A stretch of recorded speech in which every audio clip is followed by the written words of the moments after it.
ಕಮಲ್ ಹಾಸನ್ ಸ್ವಲ್ಪ ಅವ್ರ ಐಡಿಯಾಲಜಿ ಏನ್ ಅನ್ನೋದು ಜನರಿಗೆ ಗೊತ್ತಾಗ್ತಾ ಬಂತು. ಹೀಸ್ ಐಡಿಯಾಲಜಿ ಏನು ಅಂತ ಇಲ್ಲಿಯವರೆಗೆ ಅಜೆಂಡಾ ಸೆಟ್ ಮಾಡಿಲ್ಲ ಆತ.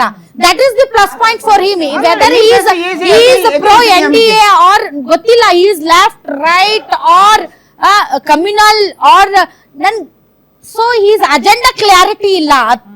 ಕಮಲ್ ಹಾಸನ್ ಐಡಿಯಾಲಜಿ ಸರಳ ಭಾಷೆಯಲ್ಲಿ ಹೇಳ್ತಾನೆ ಇಲ್ಲ. ಅವ್ರ ನಟನೆ ಹತ್ರ ಬಹಳ ಕಾಂಪ್ಲೆಕ್ಸ್ ಆಗಿದೆ ಅದು. It's quite complex. ಒಂದು ಆಮೇಲೆ ಟಿವಿಕೆ ಬಗ್ಗೆ ಟಿವಿಕೆ ಬಗ್ಗೆ ಏನ್ ಹೇಳೋದಾದ್ರೆ ಟಿವಿಕೆ ಏನಾಗಿದೆ ಈಗ ಜನಕ್ಕೆ ಒಂದು ಯಾವುದೇ ಸರ್ಕಾರ ಇರಲಿ, ವಿರೋಧ ಪಕ್ಷದ ಭ್ರಷ್ಟಾಚಾರದ ಬಗ್ಗೆ ಏನಾದರೂ ಹುಯಿಲೆಬ್ಸ ಮಾತು ಬೇರೆ, ಜನರಿಗೆ ಮಾತ್ರ ಭ್ರಷ್ಟಾಚಾರ ದೊಡ್ಡ ಇಶ್ಯೂ ಅಲ್ಲ. ಈಗ ಜನ ಇದೇನೋ everybody is chore, everybody is chore ದೇನೋ ತಮಾಮ ಸಬ್ ನಂಗೆ, ಬಟ್ ಚೇಂಜ್ ಬೇಕಾಗುತ್ತೆ, ಬದಲಾವಣೆ ಬಯಸ್ತಾರೆ. ಅದರಲ್ಲಿ ಯುವಕರು ಟಿವಿಕೆ ವಿಜಯ್ ಜೊತೆ ಯುವಕರು ಐಡೆಂಟಿಫೈ ಮಾಡ್ಕೋತಾರೆ ಈಸಿಯಾಗಿ. They identify. So there is some sort of in addition to that there is something called always in any domain something called beginner's luck. ಆ beginner's luck Aam Aadmi party Arvind ಕೇಜ್ರಿವಾಲ್ಗೂ ಇತ್ತು, ಈಗೂ ಇದೆ. So to me it appears if Vijay is serious, this is start of his political journey. ಇದು politician ಆರಂಭ ಮಾತ್ರ. ಇದು ಸಾಧನೆ ಅಲ್ಲ, ಇದು ಆರಂಭ. ಇದು so it depends how he uses this opportunity to reach to the people. ಬಾಗಲಕೋಟೆಯಲ್ಲಿ ಕಾಂಗ್ರೆಸ್ಗೆ ಮುನ್ನಡೆ ತಾವು ನೋಡಬಹುದು. ಅಗೇನ್ 3207 ಮತಗಳನ್ನ ಪಡ್ಕೊಂಡು ಐ ಥಿಂಕ್ ಮುನ್ನಡೆಯನ್ನ ಸಾಧಿಸ್ತಿದ್ದಾರೆ ಅಂತ. ಕಾಂಗ್ರೆಸ್ನ ಉಮೇಶ್ ಮೇಟಿಗೆ ಸದ್ಯ 6106 ಮತಗಳು ಅಂತೆ. ಮೊದಲ ಹಂತದಲ್ಲಿ ಕೌಂಟಿಂಗ್ ಆರಂಭ ಆದಾಗ ಬಿಜೆಪಿಯ ವೀರಣ್ಣ ಚರಂತಿಮಠಗೆ 2899 ಮತಗಳು ಸಿಕ್ಕಿದೆ ಮೊದಲ ಹಂತದಲ್ಲಿ. ಬಾಗಲಕೋಟೆಯ ಮೊದಲ ಹಂತದ ಮತದಾನ ಪ್ರಕ್ರಿಯೆ ಆರಂಭ ಆದಾಗ ಸಿಗ್ತಾ ಇರುವಂತಹ ರಿಸಲ್ಟ್ ಇತ್ತು. ಆರಂಭಿಕ ಹಂತದಲ್ಲಿ ಕಾಂಗ್ರೆಸ್ನ ಅಭ್ಯರ್ಥಿ ಉಮೇಶ್ ಮೇಟಿ ಅನುಕಂಪದ ಅಲೆ ವರ್ಕೌಟ್ ಆಗಿದೆ ಅನ್ನುವಂತಹ ಪ್ರಶ್ನೆಗೆ ಆರಂಭಿಕ ಹಂತದಲ್ಲಿ ವರ್ಕೌಟ್ ಆಗಿದೆ ಅಂತ ಸ್ವತಃ ಸಿಎಂ ಸಿದ್ದರಾಮಯ್ಯನವರು ಬೀಡು ಬಿಟ್ಟಂತಹ ಕ್ಷೇತ್ರ, ಸತತ ಪ್ರಚಾರದಲ್ಲಿ ಭಾಗಿಯಾದಂತಹ ಕ್ಷೇತ್ರ, ಬಹಳ ಪ್ರತಿಷ್ಠೆಯ ಆಗಿರುವಂತಹ ಕ್ಷೇತ್ರ. ಹಾಗಾಗಿ ಅಗೇನ್ ಕಾಂಗ್ರೆಸ್ ತನ್ನ ಕ್ಷೇತ್ರವನ್ನ ಉಳಿಸಿಕೊಳ್ಳುವಲ್ಲಿ ಯಶಸ್ವಿ ಆಗುತ್ತಾ, ಇದು ಪ್ರಶ್ನೆ ಇರೋದು. ಕಾಂಗ್ರೆಸ್ನ ಉಮೇಶ್ ಮೇಟಿಗೆ 6106 ಮತಗಳು. ವೀರಣ್ಣ ಚರಂತಿಮಠಗೆ 2899 ಮತಗಳು. ಬಟ್ ಬಾಗಲಕೋಟೆಯಲ್ಲಿ ಯಾರಿಗ್ ಕಟ್ತಾರೆ? ಬಿಜೆಪಿ ಸೋತ್ರೆ ಯಾರ್ ತಲೆ ಕಟ್ತಾರೆ? ಮೋಸ್ಟ್ಲಿ ಚರಂತಿಮಠ ತಲೆಗೆ ಕಟ್ಟಬಹುದು. ಯಾಕಪ್ಪ ನೀನು ಎತ್ತಾಳ ಅವ್ರ ಕರ್ಕಾ ಬಂದು ಪ್ರಚಾರಕ್ಕೆ ನಿಲ್ಸ್ದೆ, ಸಾಬ್ರ ವೋಟ್ ಬೇಡ ಅಂತ ಹೇಳಿಸ್ದೆ ಅಂತ.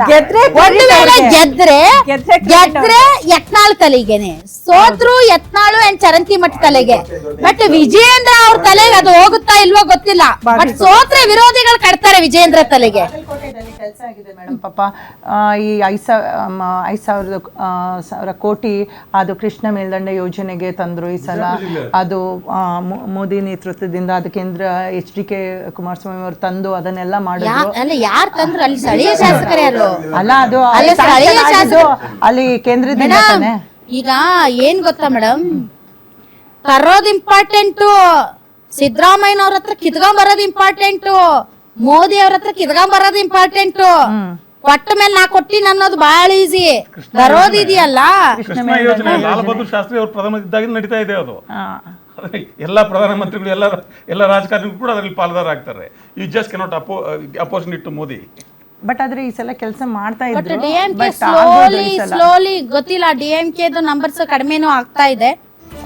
ಬಟ್ DMK ನನಗನ್ಸದ್ ಕಿಂಗ್ ಮೇಕರ್ ಆಗ್ತಾರಾ? ಕಿಂಗ್ ಮೇಕರ್ ನನ್ಗೇನು 41 ಮ್ಯಾಜಿಕ್ ನಂಬರು.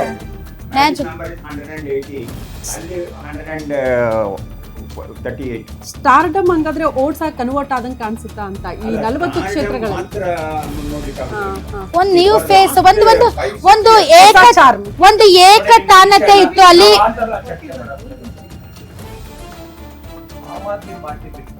ಪೊಲಿಟಿಕಲ್ ಪಾರ್ಟಿ ಒಂದು ರೀಜನಲ್ ಮಾಡಿದ್ರೆ ಇಷ್ಟು ರ್ಯಾಪಿಡ್ ಆಗಿ ಒಂದು ಎಲೆಕ್ಷನ್ ಅಲ್ಲಿ ಇಫ್ ಈ crosses more than 20% of the votes, it is great. It is not easy. ಆಯ್ತಾ? ಮುಂದೆ ಹೇಳ್ತೀನಿ ಕೇಳಿ, And single hand. ಡ್ರಾವಿಡನ್ ಪಾಲಿಟಿಕ್ಸ್ಗೆ that is the era of the Stalin DMK ಏನಿದೆ, ಈ ಏನು ಇಂಡಿಕೇಶನ್ ತೋರಿಸ್ತಿದೆ ಅದು ಸೆಟ್ ಬ್ಯಾಕ್ ನೋಡಿ. ಕಡೆಯಲ್ಲಿ ನಾವು ಕನ್ಕ್ಲೂಷನ್ 2 ಗಂಟೆ 3 ಗಂಟೆ ಒಳಗಡೆ ಆಯ್ತಾ, DMK ಇವತ್ತು ಈ ಫಾರ್ಮೆಟ್ ಅಲ್ಲಿ ಇರೋದಿಲ್ಲ. ಹಾಗಾದ್ರೆ ತಮಿಳುನಾಡಿನಲ್ಲಿ ಒಂದು ಅತಿದೊಡ್ಡ ರಾಜಕೀಯ ಕ್ರಾಂತಿ. ನಾನು ತಮಿಳುನಾಡಲ್ಲಿ ಮೊನ್ನೆ ಚುನಾವಣೆ ಕೆಲಸ ಅಲ್ಲಿ ಮಾಡಿದ್ದೀನಿ. ನೋಡಿ ಐ ನೋ ದ ಫ್ಯಾಕ್ಟ್. ನಾನು ನಂಬರ್ಸ್ ಹೇಳ್ತೀನಿ ನೋಡಿ sir, may become a king, not kingmaker. ಅದು ಆಕ್ಚುಲಿ ಎಸ್ಟರ್ಡೇ ಎಲ್ಲರೂ ಹಾಕ್ತಾ ಇದ್ರು ತಮಿಳುನಾಡು ಸೋಷಿಯಲ್ ಮೀಡಿಯಾದಲ್ಲಿ that TVK is doing good ಅಂತ ಹೇಳಿ. But sir but king maker ಆಗ್ತಾರ, ಕಿಂಗ್ ಆಗ್ತಾರ ಅಂತ ಏನ್ ಕೇಳ್ತಾ ಇದ್ರು, ಅಂತ ಲಕ್ಷಣಗಳು ಈಗ ಕಂಡು ಬರ್ತಾ ಇದೆ. ಬಟ್ ಅವ್ರು ಮಾತ್ರ 2 ಕ್ಷೇತ್ರಗಳಲ್ಲಿ ಹಿನ್ನಡೆಯಲ್ಲಿದ್ದಾರೆ, ಅದರ್ವೈಸ್ ಅವ್ರ ಪಕ್ಷ ಮುನ್ನಡೆಯಲ್ಲಿದೆ.